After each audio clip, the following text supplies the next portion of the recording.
Okay, hi everybody. So a sequence is called Cauchy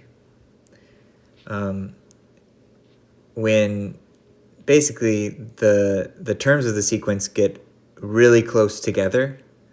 And so a sequence can be Cauchy even if it doesn't have a limit.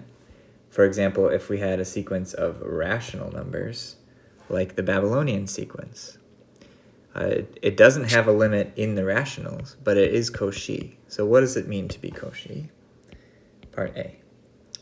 A sequence, let's call it Z sub n, is Cauchy if, and here's the definition, for all D, there exists a cutoff n such that if you go past the cutoff, in fact, we're going to need two indices, and they both have to be past the cutoff. So if you go past the cutoff, then any pair, Zn and Zm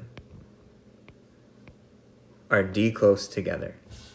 So the actual sequence elements themselves are getting close. Remember, usually we had like Zn minus W, where W is the limit.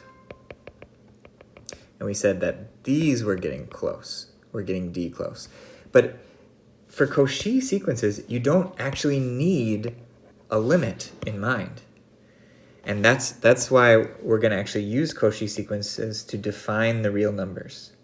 To put things like square root of 2 into the real numbers.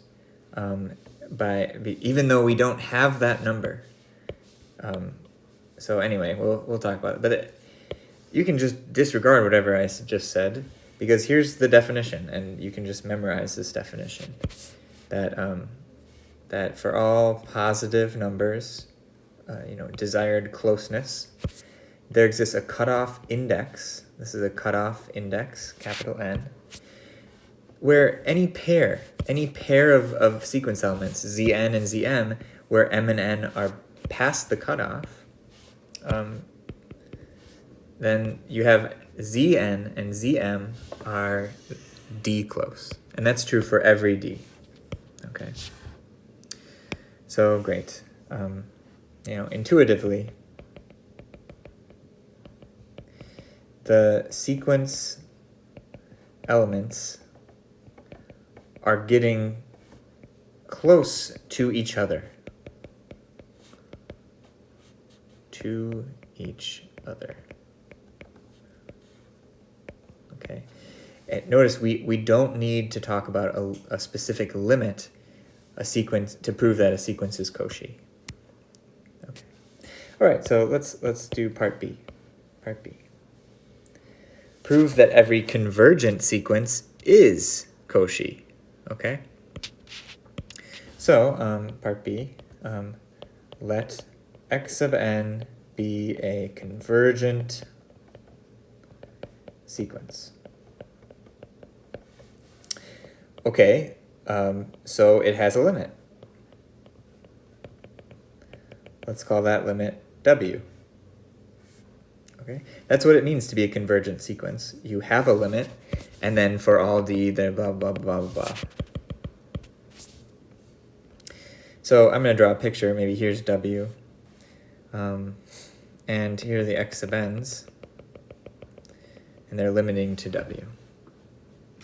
Okay, so I think if we zoom in here, let's choose a ball of radius D. Well, it's actually, if we zoom in and choose a ball of radius D over 2,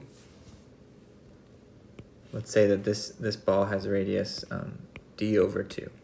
Okay, why would we do that? Well, because then for any x sub n and any other x sub m, maybe this is x sub m, so we don't actually, the sequence could come in here and then do all sorts of interesting things.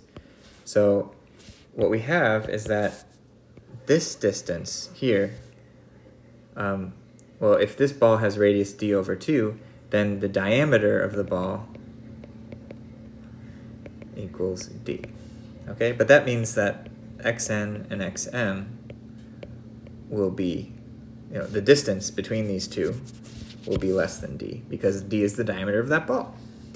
Okay, so what we need to do is say, okay, because the x sub n limit to w, since x sub n converges to w, choose d over 2, and there exists some capital N by the convergence to w, such that if you go past capital N, that implies that xn minus w is less than d.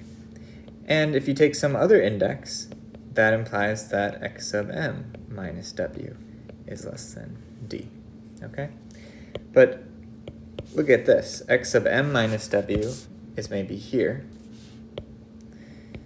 X sub n minus w is maybe here. And by the triangle inequality, this was d over 2. So we chose d over 2, so these will be less than d over 2. And so by the triangle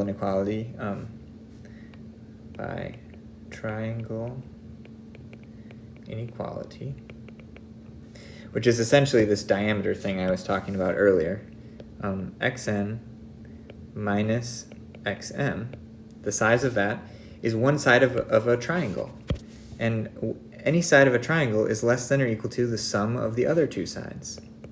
Xn minus w plus xm minus w. That's the green side, right here is that. And then the red side right here is that. Okay.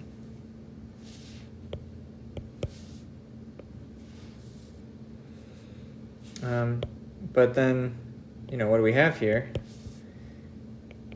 This is, not equal, less than, strictly less than, d over 2. Why? Because xn converges to w. And this one is less than d over 2.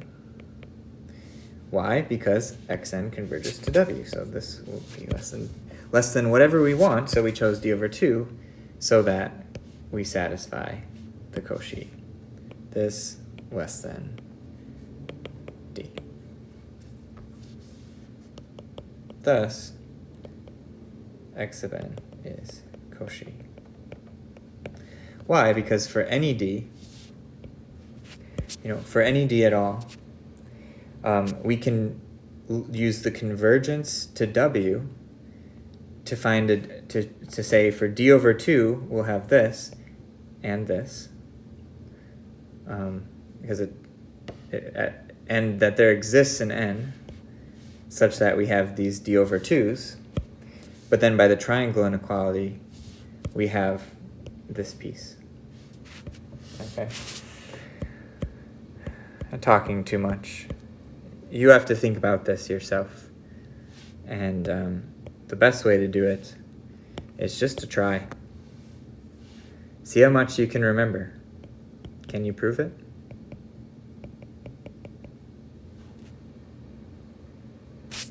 Really good thing. What is even the definition of Cauchy?